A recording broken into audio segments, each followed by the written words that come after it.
Welcome to my YouTube channel, All Movie Explanation in Hindi.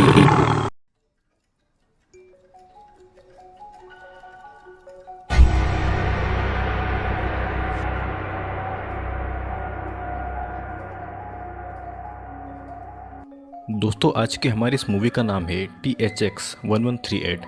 ये movie एक science fiction movie है और ये मूवी 1971 में बनी थी, लेकिन ये मूवी अपनी टाइम से कहीं ज़्यादा आगे थी। इस मूवी में फ्यूचर में आने वाली डिस्टोपियन दुनिया यानी कि बर्बाद दुनिया है, जिसमें ह्यूमन पॉपुलेशन को भी रोबोट पुलिस की मदद से कंट्रोल किया जाता है और इंसानों की भावना को दबाने के लिए ड्रग्स दिए जाते हैं। फ्यूचर में बच्चे पैदा करना भी जुर्म माना जाएगा और इमोशन रखना और फैमिली बनाना सख्त मना होगा। यहाँ पर रहने वाले इंसानों के खुद के बच्चे नहीं होंगे, बल्कि इन्हें मशीनों में रखकर इनकी ब्रीडिंग की जाएगी, जिसे फीटस चैम्बर कहा जाता है। मूवी की शुरुआत में हम देखते हैं कि सभी इंसान वर्कर्स की तरह काम कर रहे हैं और यहाँ पर सभी ने वाइट कलर की यूनिफॉर्म पहनी हुई है। यहाँ के लोगों के सिर पर बाल नहीं है और ये इसीलिए कि ताकि सभी लोगों में यूनिटी दिखाई दे। वर्कर्स यानी लोगों को 3 अल्फ़ाबेट और 4 नंबर जोड़कर नाम दिए जाते हैं और रोबोट पुलिस, जिन्हें एंड्रॉयड पुलिस कहा जाता है, वो ब्लैक यूनिफॉर्म में होती है। इस रोबोटिक दुनिया में सेंट भी होता है, जिसे यहाँ के लोग ओम कहते हैं। सबके पास अपनी आइडेंटिटी का बैज होता है, जिसे उन्हें हमेशा पहन कर रखना पड़ता है। मूवी की शुरुआत में हम एक आदमी को देखते हैं जिसका नाम रखा गया था THX 1138, जो एक रोबोटिक पुलिस बनाने की फैक्ट्री में वर्कर था। थैक्स अपना काम ठीक से नहीं कर पा रहा था और कंप्यूटर्स उसे पूरे टाइम इंस्ट्रक्शन दे रहे थे। लू 3417 और सैन 5241 सीसीटीवी कैमरा संभालते हैं। थैक्स और लू रूममेट थे और आपस में रूम को शेयर करते थे। थोड़ी देर के बाद में फैक्ट्री के एक हिस्से में ब्लास्ट हो जाता है, जिससे 63 लोग मारे जाते हैं। कंप्यूटर को इससे कोई फर्क नहीं पड़ता और वो बाकी लोगों को बधाई देते हैं कि दूसरी फैक्ट्री के मुकाबले आज उनके कम लोग मरे हैं। जिसके बाद में थैक्स की शिफ्ट खत्म हो जाती है और वो घर जाते समय रास्ते में थैक्स एक कन्फेशन बूथ में अपनी परेशानी कहता है। इस कन्फेशन बूथ में जीसस क्राइस्ट की फोटो बनी हुई थी, जिसमें से हमेशा दिलासा देने की आवाज़ आती थी ताकि लोगों को ज़्यादा ड्रग्स लेने की ज़रूरत ना पड़े। थैक्स बताता है कि उसकी रूममेट लू अजीब बर्ताव कर रही है और उसे समझ नहीं आ रहा है कि वो क्या करे, और उसके ऊपर सिडेटिव ड्रग्स काम नहीं कर रहे हैं, जिसके कारण उसका काम में ध्यान नहीं लग पा रहा। फिर थैक्स घर पहुंचकर टीवी देखने लगता है। लू उसे बिना बताए उसके सिडेटिव ड्रग्स बदलकर नॉर्मल ड्रग्स रख देती है और खाना खाने को उससे बोलती है। फिर अगले दिन थैक्स वापस से कन्फेशन बूथ में जाकर जीसस के सामने कन्फेशन करता है कि उसे लू के लिए सिडक्टिव फीलिंग्स आ रही है और उसे नहीं पता कि आगे क्या करना है। वो घर आकर मेडिकल बॉक्स खोलता है और बेहोश हो जाता है। बॉक्स में हमेशा कैमरा लगा होता है और रोबोट उससे पूछता है कि उसे क्या करना है।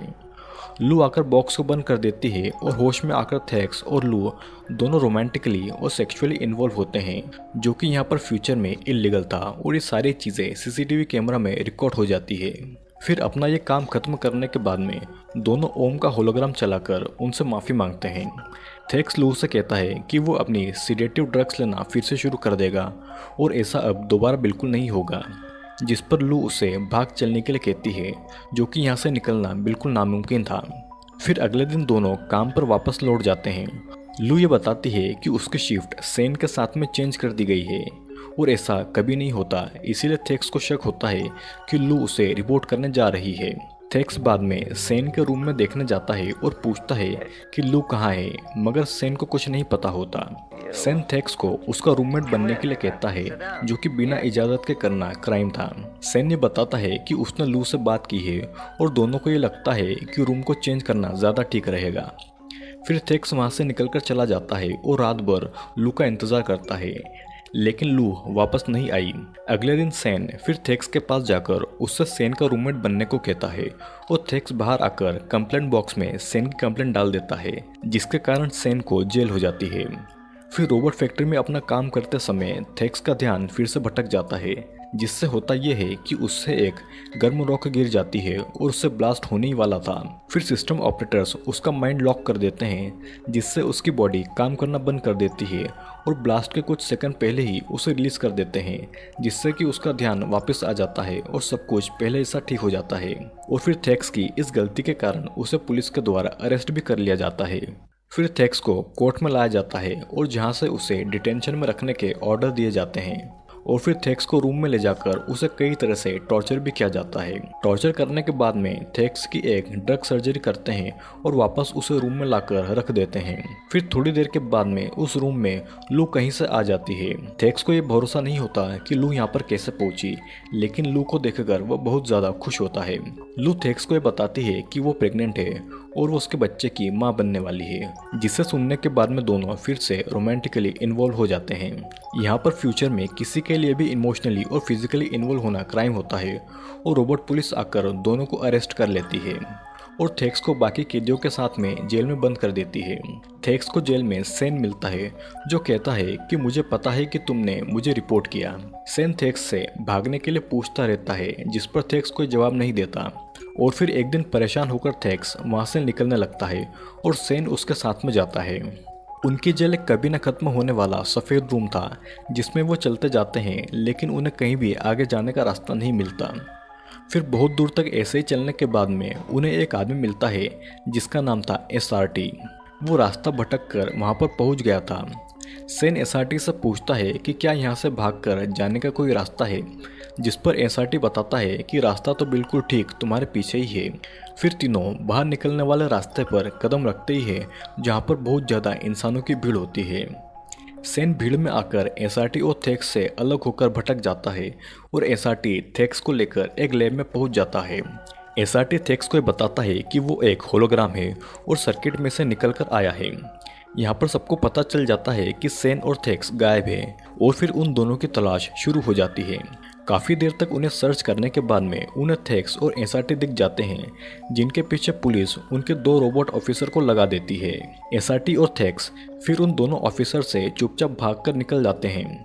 यहाँ पर हम देखते हैं कि सेन ट्रेन में बैठकर एक सुनसान जगह पर पहुंच जाता है। उसे उस जगह पर डर लगता है, जिसके कारण वो वापस से ट्रेन में बैठकर और आगे निकल जाता है।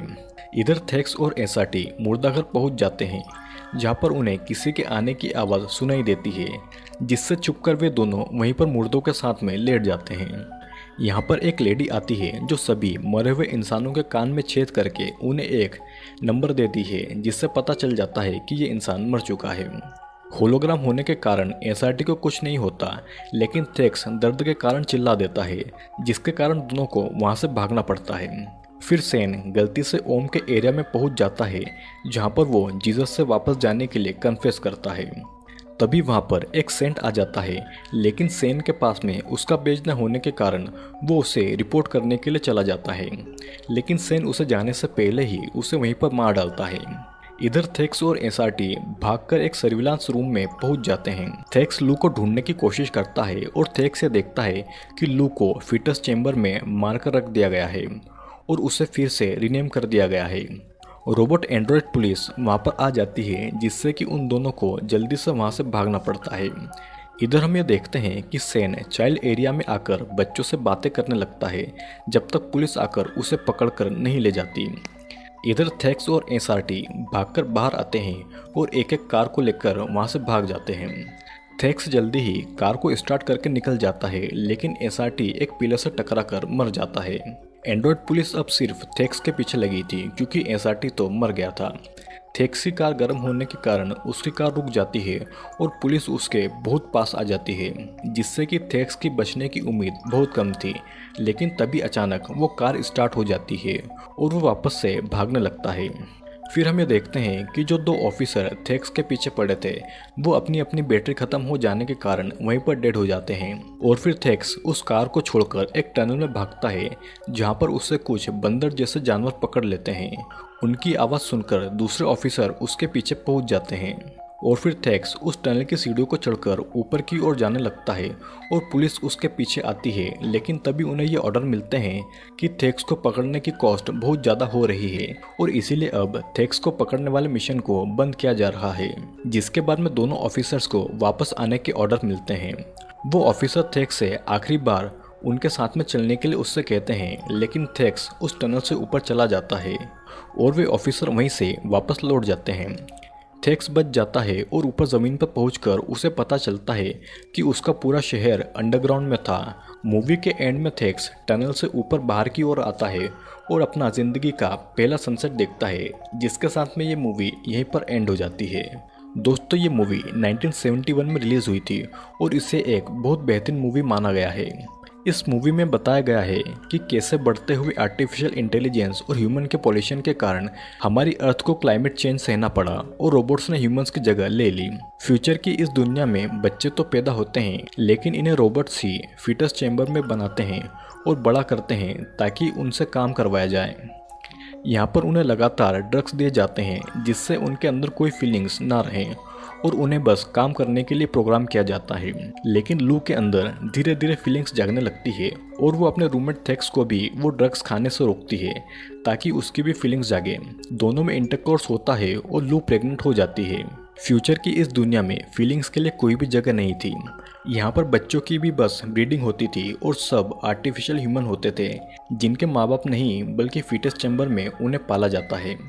लेकिन लू प्रेग्नेंट थी और यहाँ पर यह क्राइम था, इसलिए थेक्स को रोबोट पुलिस के द्वारा सज़ा मिलती है और लू को फिर से रीनेम या यूं कहें तो रिप्रोग्राम कर दिया जाता है। थेक्स को पता लगता है कि वो एक अंडरग्राउंड सिटी में है और अर्थ की सरफेस पर अभी भी लिविंग एनिमल्स है और वो टनल से भागने में कामयाब होता है और अपना पहला सनसेट देखता है। आई होप दोस्तों आपको ये मूवी पसंद आई होगी। मूवी अगर पसंद आई हो तो लाइक कमेंट करें और अगर आप चैनल पर नए हो तो चैनल को सब्सक्राइब ज़रूर कर लीजिएगा, क्योंकि हम जल्दी ही नए नए वीडियोस लाते रहते हैं।